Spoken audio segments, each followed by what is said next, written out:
We had a conversation with a teacher recently who I think it was maybe in December, and they were talking about, how far into the curriculum they were at that point of the year and already feeling that, I'm not going to get to everything because I've been spending weeks and weeks and weeks or months on these concepts because my students haven't demonstrated mastery or proficiency yet, and feeling like I can't move on until we get this figured out. But now it's coming on January, and there's still a lot of content that we haven't even explored. And so the question that we're answering today is, when is it okay to move on? At what point can we say, okay, we're going to step away from this particular unit or concept, we're going to move into the next, when maybe not everybody has demonstrated, that they've met the standard? Have you had experience not moving on? Have I? That's a good question. You're I like, mean, wait a have minute, I because you're saying like, well, when do we move on? But have you had a time where you're like, you know what, I'm not moving on? personally? I don't think I have. Why not?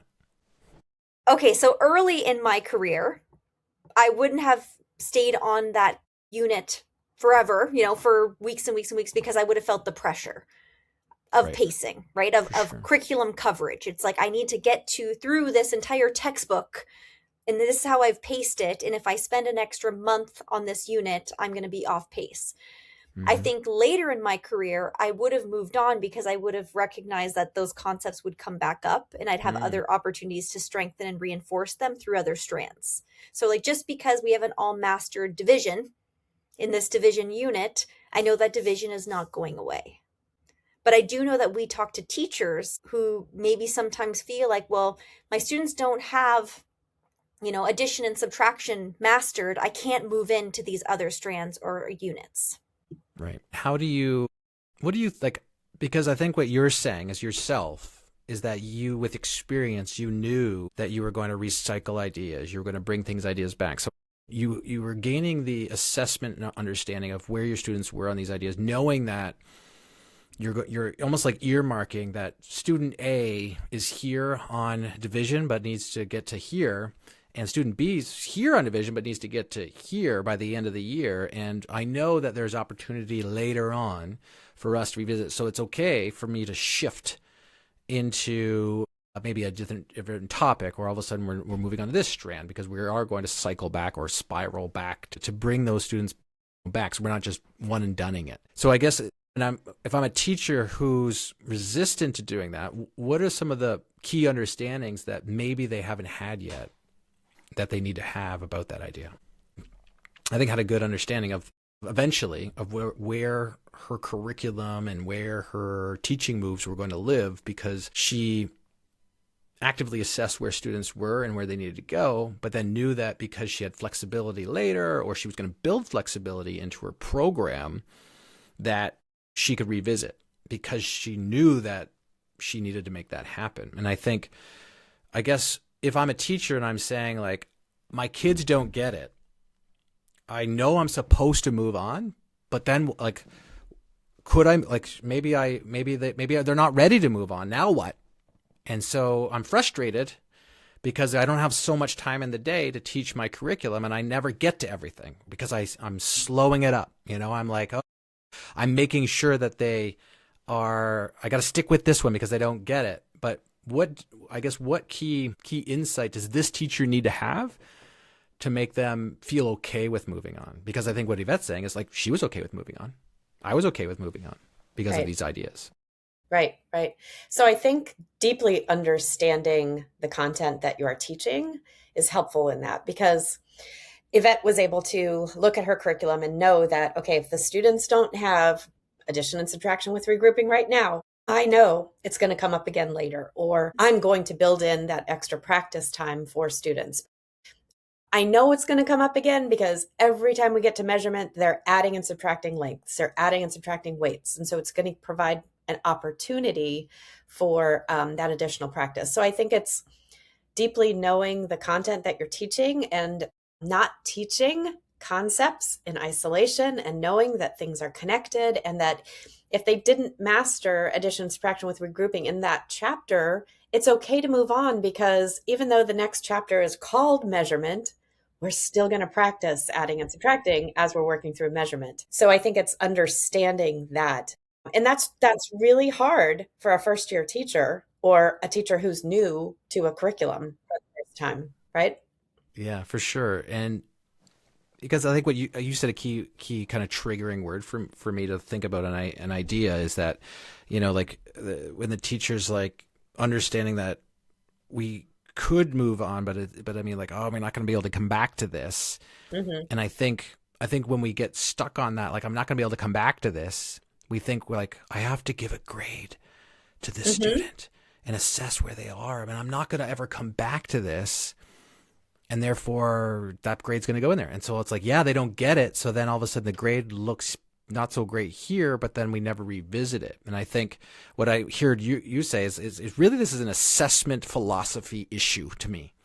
Mm-hmm. Is that if I'm worried about not moving on and I can't move on until I'm ready to move on, you're right. We need to have full mastery, understanding of like what we're teaching at our grade level and where we're trying to go and what that looks like. And knowing, like Yvette said, like I knew that there was opportunity down the road, but you also, I think we need to be able to help teachers fully understand is how they think about assessment instead of as, like, so it's like, hey, I can't move on because this is the unit we're going to do this in. And like you said, like we're going to do adding and subtracting and multiplying and dividing and in maybe integers and all of a sudden algebra down the road over here as well.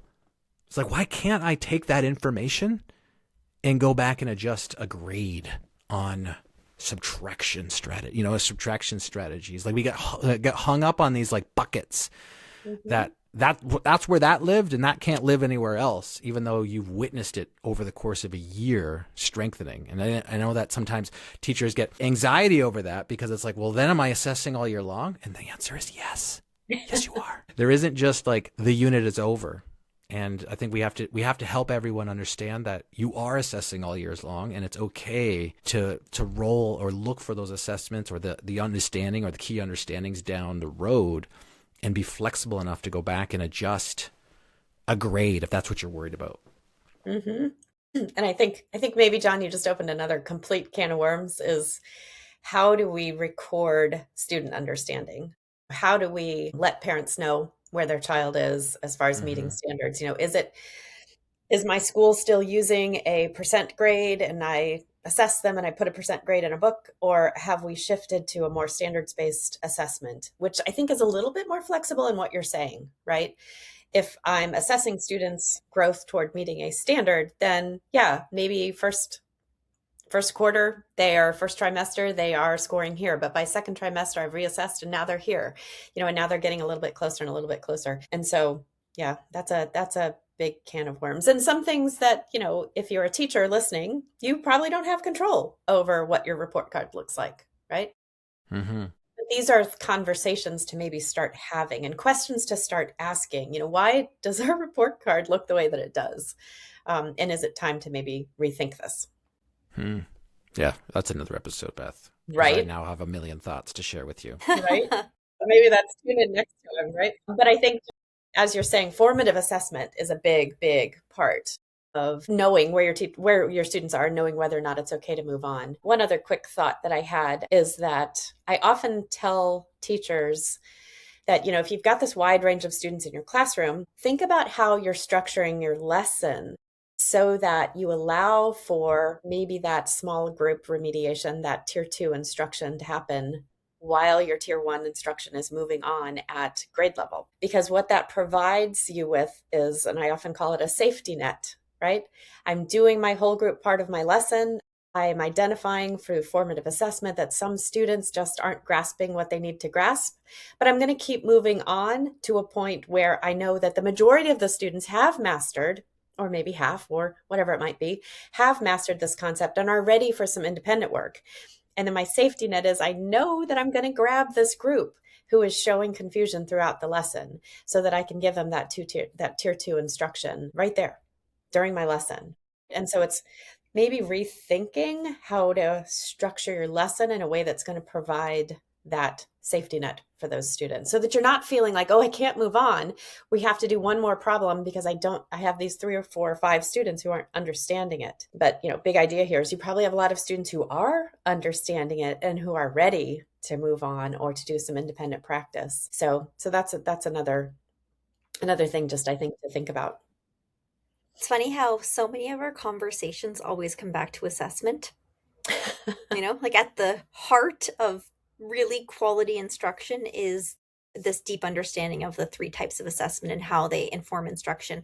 But I think you brought up a really good point, Beth, and this was one of my concerns coming into this call, was that if we are always slowing the pace or reducing the rigor of tier 1 to meet the middle, or to make sure that everybody has access, then are we unintentionally creating opportunity gaps for everyone?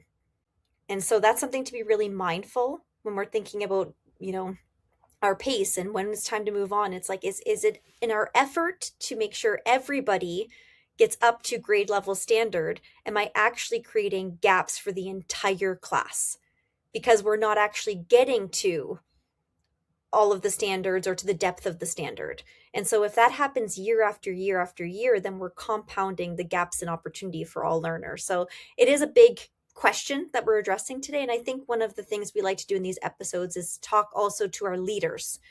So if you are a principal or you are a coach and you're having these conversations about when is it okay to move on, and not being rigid with pacing, but also saying at a certain point, we need to create access to grade level standards or expectations for all learners. What is our advice? And there was one that jumped out at me right away as we were talking, which is, if I'm a principal, I think teachers need the opportunity to teach the same grade level more than once, and if not, like multiple years. It's hard to see where that concept lives in the curriculum if it's my first time through the curriculum. So if every single year I'm getting a new grade, it might be, and not to say there isn't value to, vertical alignment and seeing grades above and below, but it's like at least 2 years. Because if every year is a new year with a new curriculum, I just don't know how you would see where the concepts live in the other units or strands. You wouldn't. That's if you've been jumping around, that's why it's like sometimes you see that it's the teachers that have the confidence to do all the things we're talking about have taught 20 years because they've taught multiple grade levels across vertically, but also horizontally at the same time. So they've gained this understanding through repetition, but also experience. Like there's no, I would say that you could make an argument that there's no better professional development than just teaching a long time. Right. The question I think most people try to answer is like, well, how do I create that earlier? And that's where sometimes the professional development plays a role in that. But I completely agree. Like the other thing I think we've talked about, you and me for sure, but I think for sure on the podcast over time, is that if you are in a position to make recommendations on how to structure the teaching assignments that your teachers have, is grade level experts or math specific expert can be a very impactful move for the students in your building. Because if you've got, say, a teacher who's going to teach just math or math and science for grades 4, 5, and 6, then you're creating this, this cohesion across the grades, but also you're building up that teacher as a bright spot teacher in mathematics instruction, because they're focusing on one subject and not the 8 that everyone else has to happen. You can do wonders for your system if you have that luxury. Not everyone has that luxury, but it is a game-changing move. What about so those are kind of recommendations for principals. So, when it comes to staffing, how are you staffing your building? Are you being mindful of building curriculum expertise? What about coaches? So imagine I'm coaching a new teacher, and this new teacher is, new to the grade or maybe just new to teaching. And they're like, I can't move on. My students still don't know how to subtract. How could a coach maybe navigate that conversation or support that teacher? Yeah. Beth, So to you.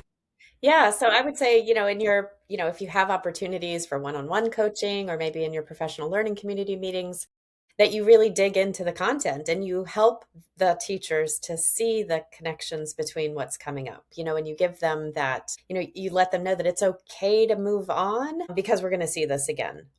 or you help them to provide tools for the students who don't quite have that mastery yet so that they can use the tools until they have achieved that mastery.